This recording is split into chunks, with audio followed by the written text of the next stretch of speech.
Minecraft is dying. Okay, maybe not dying, but fading. That's the kind of surprising idea in a perspective we've been looking into. You know, the thought that in 2025, this game that seems totally ubiquitous might actually be in, like, a slow decline. It definitely feels counterintuitive, doesn't it, given Right. how massive it still is. Yeah, But yeah, this source material we're diving into isn't really saying the game's vanished or anything. right. It's more taking a hard look at the feeling around Minecraft, the Mm. perception, and it builds this case for why that big, widespread magic we saw a few years back, Yeah. well, might be fading a bit. Exactly. So our job today is to really unpack this specific viewpoint. We've got this source that lays out, point by point, its argument for how a game that literally defined a generation could be losing some of its spark. We want to pull out the key reasons it gives. And the big question this perspective tackles is pretty interesting, I think. How does a game like this, I mean, legendary status, dominated everything for so long? How does it start to feel like it's maybe heading downwards, even if the player numbers are still huge? Let's dig in. So this viewpoint starts by kind of setting the scene. It points back to what it sees as a recent peak for Minecraft, specifically mentioning 2019 to 2021. Oh, yeah, I remember that. That whole resurgence, right? Partly driven by big creators like PewDiePie jumping back in. Right, the source definitely marks that as a major high point. Yeah. Felt like it was everywhere again. But then the argument it builds from there is basically that, well, according to this take, the game, it just didn't really evolve much after that peak. And that leads straight into the source's critique of the updates, which is pretty central here. It does acknowledge updates happen. It calls Caves and Cliffs good, Wild update decent, things like that. Sure, yeah.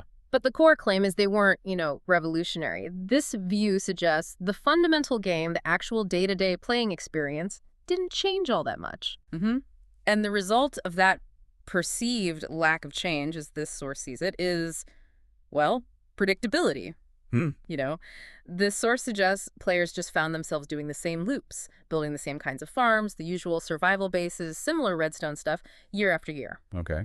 And when that element of genuine surprise or a big new challenge isn't really there anymore, this source argues that consistent, deep engagement, it starts to drop off for a lot of people. They just stop showing up as often or at all. Okay, so if the game itself wasn't really changing in fundamental ways post-peak, according to this view, then the focus shifts naturally to the developer, Mojang. Yep. And here's where this source really leans into the idea of missed opportunities, suggesting they maybe played it too safe. Yeah, what's really interesting is how this source contrasts things. It lists out these long-standing community wishes, stuff people supposedly asked for ages. Like what specifically? Well, things like proper updates to the end dimension, or adding more RPG elements, maybe improving the mob AI so it's less predictable. Right, I've heard those things mentioned before. Exactly. And then it compares those kinds of requests to what it says Mojang actually delivered. And what does the source say they delivered instead? It uses examples like, the sniffer mob or the mob vote gimmicks. And the criticism here is that this new content felt more like, well, filler is the word used, not the big substantial changes people were hoping for. Filler. Okay.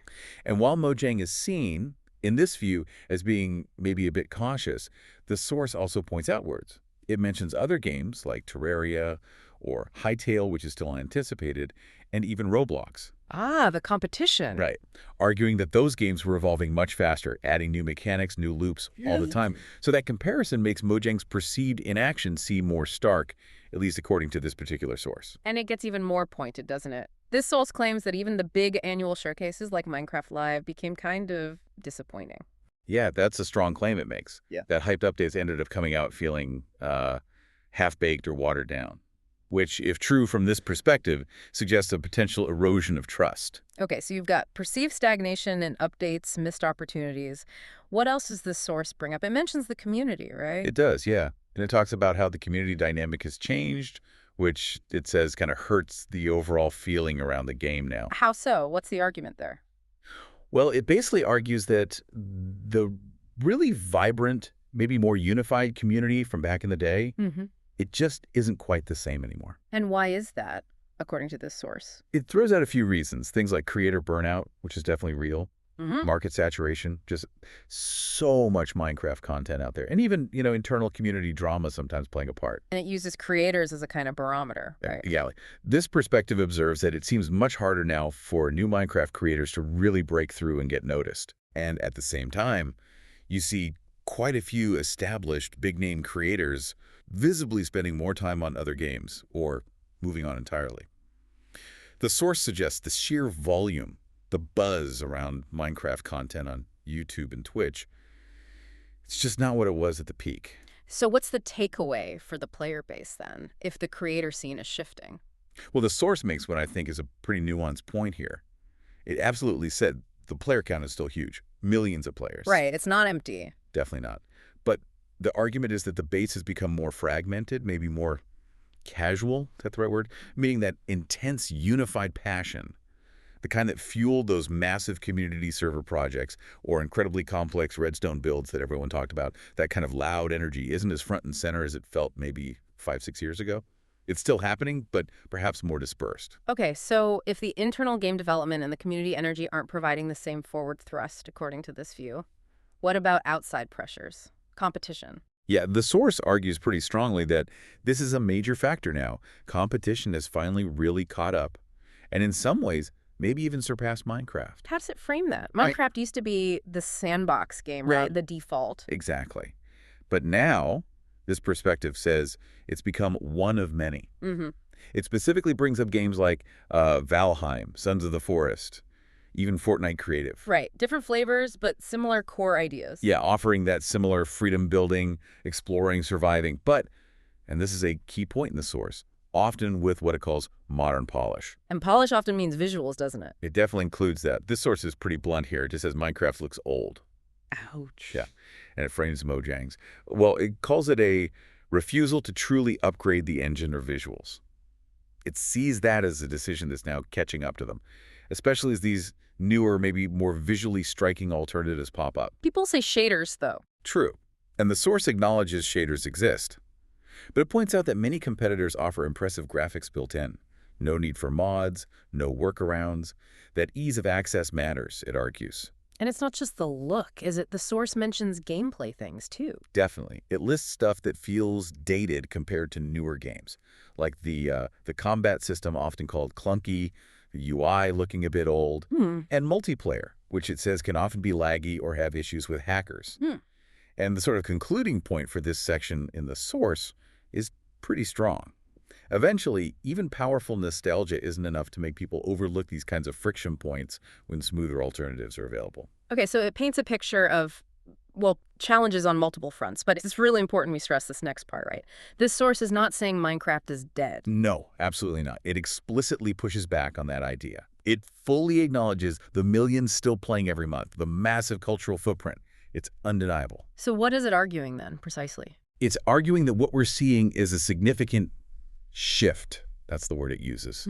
It describes it more as a slow, painful fading of the magic. A feeling, a perception of decline setting in, even while the game itself continues. It uses that analogy, which I thought was quite effective. The rock band one. Oh yeah, the legendary rock band. Still touring, still playing the classic songs people love. But the crowd is different. Exactly. It's performing to a smaller, quieter crowd, as the source puts it. The band's still great, the songs are hits, but that peak energy, that deafening roar from the massive, unified audience, it's just not quite there in the same way, according to this view. So ultimately, this perspective seems to land on the idea that this period might be like the end of an era. Not the end of Minecraft, but the end of its era of total, unquestioned dominance and constant groundbreaking feeling. That seems to be the core argument, yeah. Okay, so let's try and synthesize this viewpoint. We've got, according to this source, updates that felt stagnant, not revolutionary. Developer decisions seen as too safe, sometimes missing what parts of the community wanted. Right. Then you add a community that's changed, maybe fragmented, with creators shifting focus. And layered on top of that, rising competition offering similar experiences, but with more modern features or visuals. And this specific perspective argues that all those things together are leading to this feeling, this perception of a quiet decline, a slow fade. Now, looking forward, does this source offer any sense of, like, what happens next? Is there any hope presented? It does offer a little, yeah. It suggests a comeback, a significant new chapter, isn't impossible.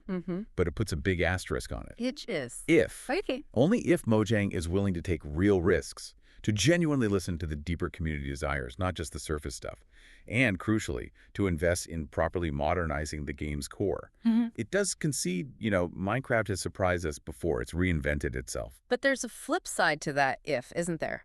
The source frames the alternative pretty starkly. It does. If those big changes don't happen, this perspective suggests we could just be watching the slow fall of a giant. The game continues, sure, but maybe it leaves most players just remembering the golden days. Remember the golden age and keep building in the shadows, I think was the phrase used? Away from that huge mainstream spotlight it used to own. Yeah, quite evocative. And that really leads us to the final thought this source leaves us chewing on, doesn't it? Which is? Can a game with that much history, that deep a legacy, can it actually reverse a slow fade once it seems to start?